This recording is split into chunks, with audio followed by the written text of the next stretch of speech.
Sometime later there was an incident involving a vineyard belonging to Naboth the Jezreelite. The vineyard was in Jezreel, close to the palace of Ahab king of Samaria. Ahab said to Naboth, "Let me have your vineyard to use for a vegetable garden, since it is close to my palace. In exchange I will give you a better vineyard or, if you prefer, I will pay you whatever it is worth." But Naboth replied, "The Lord forbid that I should give you the inheritance of my ancestors." So Ahab went home, sullen and angry because Naboth the Jezreelite had said, "I will not give you the inheritance of my ancestors." He lay on his bed sulking and refused to eat. His wife Jezebel came in and asked him, "Why are you so sullen? Why won't you eat?" He answered her, "Because I said to Naboth the Jezreelite, 'Sell me your vineyard, or if you prefer, I will give you another vineyard in its place.' But he said, 'I will not give you my vineyard.'" Jezebel his wife said, "Is this how you act as king over Israel? Get up and eat. Cheer up. I'll get you the vineyard of Naboth the Jezreelite." So she wrote letters in Ahab's name, placed his seal on them, and sent them to the elders and nobles who lived in Naboth's city with him. In those letters she wrote, "Proclaim a day of fasting and seat Naboth in a prominent place among the people. But seat 2 scoundrels opposite him and have them bring charges that he has cursed both God and the king. Then take him out and stone him to death." So the elders and nobles who lived in Naboth's city did as Jezebel directed in the letter she had written to them. They proclaimed a fast and seated Naboth in a prominent place among the people. Then 2 scoundrels came and sat opposite him and brought charges against Naboth before the people, saying, "Naboth has cursed both God and the king." So they took him outside the city and stoned him to death. Then they sent word to Jezebel, "Naboth has been stoned to death." As soon as Jezebel heard that Naboth had been stoned to death, she said to Ahab, "Get up and take possession of the vineyard of Naboth the Jezreelite that he refused to sell you. He is no longer alive, but dead." When Ahab heard that Naboth was dead, he got up and went down to take possession of Naboth's vineyard. Then the word of the Lord came to Elijah the Tishbite, "Go down to meet Ahab king of Israel, who rules in Samaria. He is now in Naboth's vineyard, where he has gone to take possession of it. Say to him, 'This is what the Lord says, have you not murdered a man and seized his property?' Then say to him, 'This is what the Lord says, in the place where dogs licked up Naboth's blood, dogs will lick up your blood, yes, yours.'" Ahab said to Elijah, "So you have found me, my enemy." "I have found you," he answered, "because you have sold yourself to do evil in the eyes of the Lord. He says, I am going to bring disaster on you. I will wipe out your descendants and cut off from Ahab every last male in Israel, slave or free. I will make your house like that of Jeroboam son of Nebat and that of Baasha son of Ahijah, because you have aroused my anger and have caused Israel to sin." And also concerning Jezebel the Lord says, "Dogs will devour Jezebel by the wall of Jezreel.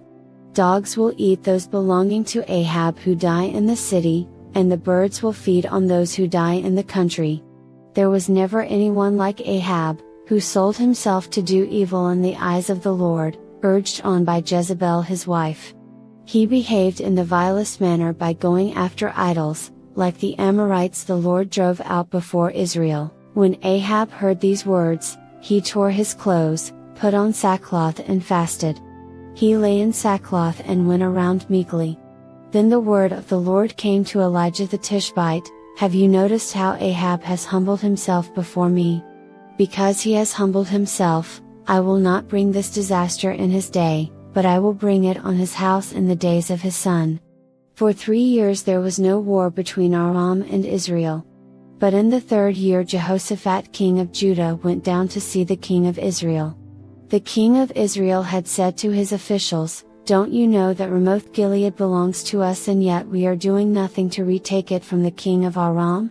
So he asked Jehoshaphat, "Will you go with me to fight against Ramoth Gilead?" Jehoshaphat replied to the king of Israel, "I am as you are, my people as your people, my horses as your horses." But Jehoshaphat also said to the king of Israel, "First seek the counsel of the Lord." So the king of Israel brought together the prophets, about 400 men, and asked them, "Shall I go to war against Ramoth Gilead, or shall I refrain?"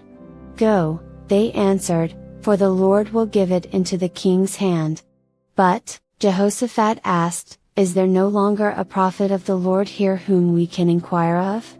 The king of Israel answered Jehoshaphat, "There is still one prophet through whom we can inquire of the Lord, but I hate him because he never prophesies anything good about me, but always bad. He is Micaiah son of Imlah." "The king should not say such a thing," Jehoshaphat replied. So the king of Israel called one of his officials and said, "Bring Micaiah son of Imlah at once." Dressed in their royal robes, the king of Israel and Jehoshaphat king of Judah were sitting on their thrones at the threshing floor by the entrance of the gate of Samaria, with all the prophets prophesying before them. Now Zedekiah son of Kenanah had made iron horns, and he declared, "This is what the Lord says, with these you will gore the Arameans until they are destroyed." All the other prophets were prophesying the same thing. "Attack Ramoth Gilead and be victorious," they said, "for the Lord will give it into the king's hand." The messenger who had gone to summon Micaiah said to him, "Look, the other prophets without exception are predicting success for the king. Let your word agree with theirs, and speak favorably." But Micaiah said, "As surely as the Lord lives, I can tell him only what the Lord tells me." When he arrived, the king asked him, "Micaiah, shall we go to war against Ramoth Gilead, or not?" "Attack and be victorious," he answered, "for the Lord will give it into the king's hand." The king said to him, "How many times must I make you swear to tell me nothing but the truth in the name of the Lord?" Then Micaiah answered, "I saw all Israel scattered on the hills like sheep without a shepherd, and the Lord said, 'These people have no master. Let each one go home in peace.'" The king of Israel said to Jehoshaphat, "Didn't I tell you that he never prophesies anything good about me, but only bad?" Micaiah continued, "Therefore hear the word of the Lord. I saw the Lord sitting on his throne with all the multitudes of heaven standing around him on his right and on his left. And the Lord said, 'Who will entice Ahab into attacking Ramoth Gilead and going to his death there?' One suggested this, and another that. Finally, a spirit came forward, stood before the Lord and said, 'I will entice him.' By what means? The Lord asked. "I will go out, and be a deceiving spirit in the mouths of all his prophets," he said. "You will succeed in enticing him," said the Lord. "Go and do it." So now the Lord has put a deceiving spirit in the mouths of all these prophets of yours. The Lord has decreed disaster for you. Then Zedekiah son of Kenanah went up and slapped Micaiah in the face. "Which way did the Spirit from the Lord go when he went from me to speak to you?" he asked. Micaiah replied, "You will find out on the day you go to hide in an inner room." The king of Israel then ordered, "Take Micaiah and send him back to Amon the ruler of the city and to Joash the king's son and say, 'This is what the king says, put this fellow in prison and give him nothing but bread and water until I return safely.'" Micaiah declared, "If you ever return safely, the Lord has not spoken through me." Then he added, "Mark my words, all you people." So the king of Israel and Jehoshaphat king of Judah went up to Ramoth Gilead. The king of Israel said to Jehoshaphat, "I will enter the battle in disguise, but you wear your royal robes." So the king of Israel disguised himself and went into battle. Now the king of Aram had ordered his 32 chariot commanders, "Do not fight with anyone, small or great, except the king of Israel." When the chariot commanders saw Jehoshaphat, they thought, "Surely this is the king of Israel." So they turned to attack him, but when Jehoshaphat cried out, the chariot commanders saw that he was not the king of Israel and stopped pursuing him. But someone drew his bow at random and hit the king of Israel between the sections of his armor. The king told his chariot driver, "Wheel around and get me out of the fighting. I've been wounded." All day long the battle raged, and the king was propped up in his chariot facing the Arameans. The blood from his wound ran onto the floor of the chariot, and that evening he died. As the sun was setting, a cry spread through the army, "Every man to his town! Every man to his land!" So the king died and was brought to Samaria, and they buried him there. They washed the chariot at a pool in Samaria, where the prostitutes bathed, and the dogs licked up his blood, as the word of the Lord had declared. As for the other events of Ahab's reign, including all he did, the palace he built and adorned with ivory, and the cities he fortified, are they not written in the book of the annals of the kings of Israel? Ahab rested with his ancestors. And Ahaziah his son succeeded him as king. Jehoshaphat son of Asa became king of Judah in the 4th year of Ahab king of Israel. Jehoshaphat was 35 years old when he became king, and he reigned in Jerusalem 25 years. His mother's name was Azubah daughter of Shilhi.